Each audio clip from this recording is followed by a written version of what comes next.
All India first rank చెప్పాను 332 వచ్చింది. ఈసారి నేను ఒక స్టూడెంట్తో మాట్లాడాను, కోటా స్టూడెంట్ మనకు తెలిసిన వాళ్ళు ఉంటే వాళ్ళతో మాట్లాడితే ఆల్మోస్ట్ ఒక స్టూడెంట్ 340 కూడా వచ్చే అవకాశం ఉందండి.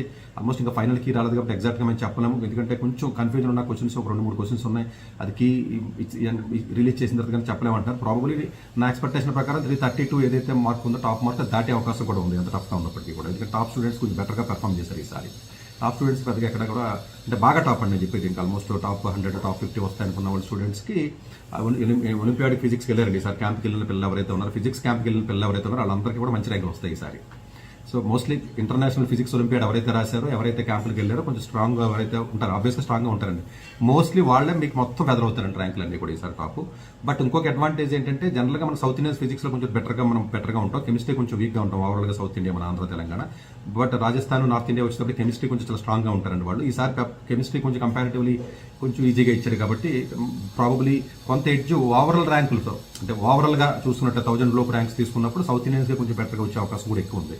ఎందుకంటే లాస్ట్ ఇయర్ కెమిస్ట్రీ కొంచెం టఫ్నెస్ ఎక్కువ పెంచారు కాబట్టి నార్త్ ఇండియాకి ఎక్కువ షేర్ కొంచెం వెళ్ళింది. ఈసారి మేబీ సౌత్ ఇండియాకి ఎక్కువ షేర్ వచ్చే అవకాశం కూడా ఎక్కువ ఉంది. ఎందుకంటే ఇక్కడ లాజిక్ ఏంటంటే ఫిజిక్స్ అనేది జనరల్గా మన వాళ్ళు బెటర్గానే పెర్ఫామ్ చేస్తారండి ఓవరాల్గా చూస్తే.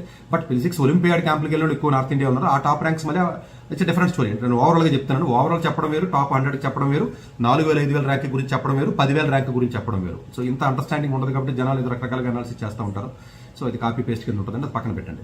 సో అది ఉంటుంది. బట్ జనరల్గా ఈ యొక్క ఎవరైతే మీకు ఒక అంటే ఓపెన్ కేటగిరీలో సీట్లు పెరుగుతున్నాయి, 23 అయ్యేట్లతో పాటు ఐఏఎస్ బెంగళూరు కూడా ఈసారి ఇందులో యాడ్ చేశారు. ఆల్మోస్ట్ ఒక 3 బ్రాంచెస్ వాళ్ళు యాడ్ చేశారు మ్యాథ్స్ అండ్ కంప్యూటింగ్ సంబంధించి. కాకుండా దానికి సంబంధించి వీడియో కూడా నేను చేయడం జరిగింది. ప్రాబబ్లీ కట్ ఆఫ్లు కూడా కొంచెం పెద్ద ర్యాంక్ వచ్చినా కూడా సీట్ వచ్చే అవకాశం ఉంటుంది. ఇక్కడ చాలా ఐఐటీస్లో కూడా సీట్లు మనకి పెంచుతున్నారు, 17,000 అన్నారు, 18,000 అలా పెంచుతున్నారండి. ఎవరు కూడా ఎన్నో కొన్ని ఈసారి కూడా ఆల్మోస్ట్ మీకు 500 to 800 వరకు సీట్లు కూడా పెంచే అవకాశం ఉంది ఓవరాల్గా. సో ఓవరాల్గా మీకు నా ఎక్స్పెక్టేషన్ 1000 ఒక 200 మార్క్స్ వచ్చినట్లయితే ఏదైనా ఒక 1000 ర్యాంక్కి ఇంచుమించుగా అటు ఇటుగా ఉండే అవకాశం ఉంటుంది. ఒక 150 మార్క్స్ వస్తే ఒక 4,000 ఉండొచ్చేమో, ఒక 165 ప్రాబబ్లీ 170 ఆ రేంజ్ వస్తే ఒక 3,000, 180 185 ఆ రేంజ్ వస్తే ఒక 2,000, ప్రాబబ్లీ ఒక 125 మార్క్స్ అలా వచ్చినట్లయితే ఒక 8,000 అలా ఉండొచ్చు. ఓవరాల్గా 15,000 ర్యాంక్ వస్తే ఎక్కడన్నా సీట్ వచ్చే అవకాశం ఉందంటే వస్తే 15,000 అంటే ఒక 100 మార్కులు 110 మార్కులు వస్తే 15,000 వచ్చే అవకాశం ఉంటుందండి. ఒక 100 110 మధ్యలో అనుకుంటారు రఫ్గా వచ్చే అవకాశం ఉంటుంది. లాస్ట్ బ్రాంచెస్ కౌన్సిలింగ్ ఇది ఒక పెద్దదండి.